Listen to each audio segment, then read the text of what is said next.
Century City has issued a severe thunderstorm warning for northern Cherokee County in north-central Georgia, southwestern Dawson County in north-central Georgia, Pickens County in north-central Georgia, northern Barlow County in northwestern Georgia, until 9:30 p.m. Eastern Standard Time.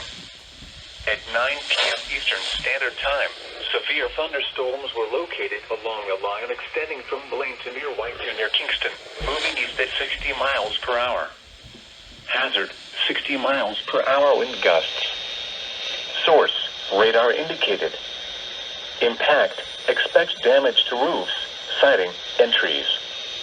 Locations impacted include Canton, Cartersville, Jasper, Ball Ground, Nelson, White, Waleska, Kingston, Cassville, Buffington, Juneau, Talmadge, Tate, Funkhauser, Hinton, McKee, Lake Arrowhead, Marble Hill, Salicoa Valley, and Pine Log. For your protection, move to an interior room on the lowest floor of a building.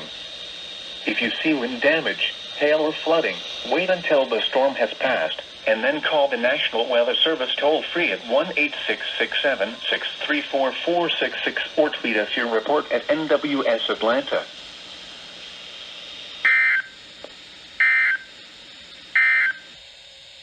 At 8 p.m. in Gainesville.